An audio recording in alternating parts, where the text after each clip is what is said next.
Shannon, 20-all draw against West Harbour, and you were quoted in the Mossman Daily this week saying that that was a result that we got away with in the end.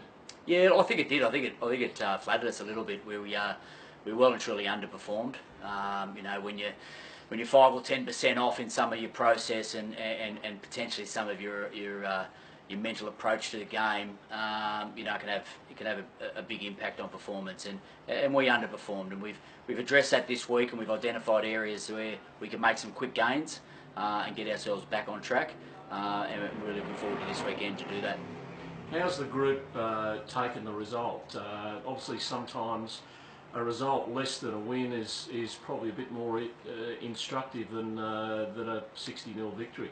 Yeah, look, I mean we're learning from all our games this year so far, but naturally you hurt more at a loss, whereas the weekend with our performance we hurt pretty pretty badly. So I guess you're in tune to listen to feedback a little better when you're losing, and so or you're not getting the results you want. So we were really honest this week with our feedback and with the way that what we thought of the game. So the guys have responded really well. They're hungry for a better performance and than we put out there on the weekend. So again, we're just really looking forward to getting back on the park.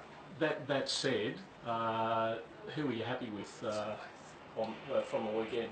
Yeah, look, I think everyone was a little bit underdone on the weekend, and it probably starts from the coaching group. Our approach to the game, we were a little bit different to other weeks. We put a lot of emphasis on West Harbour and the way they play, and it probably took our eye off ourselves a little bit. So, we've corrected that this week. We've really turned the microscope back on ourselves and how we play and the things that we do, and the guys are really looking forward to getting out there.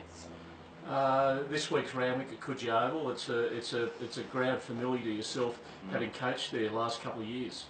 Yeah, looking forward to getting back there actually. I've got a lot of friends over there and enjoyed my time there, my 3 seasons there. So it is a little daunting. I know they're a very parochial crowd and they're very close to the pitch, and it's going to be a good atmosphere and really enjoyable to get back there.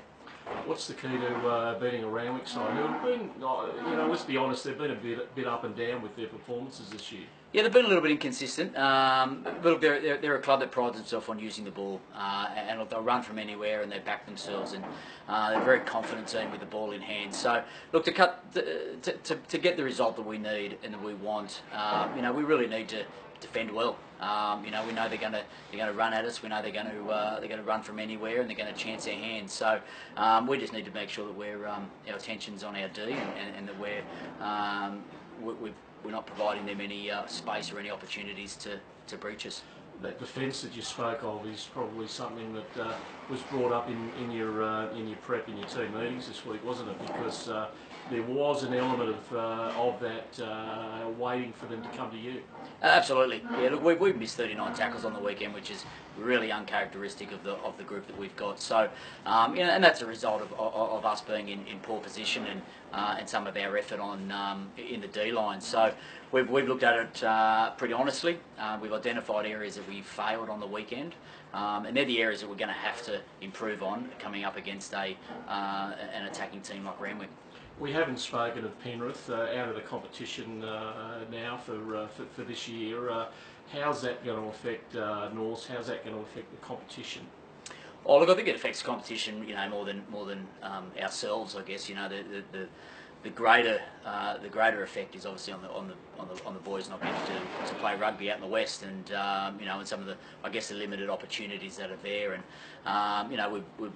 we put ourselves, the effects on us is second to that without a doubt. But in looking at the competition now, look, we were set to play them 2 times in 5 weeks. So you add the other draw, we're now looking at sort of a 3-bye.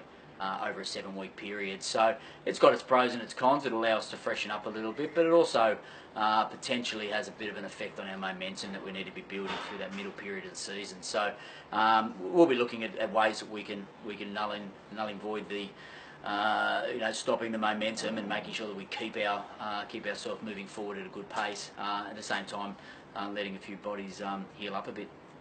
Fantastic. See you at Coogee Oval on Saturday. Thanks, Gasha.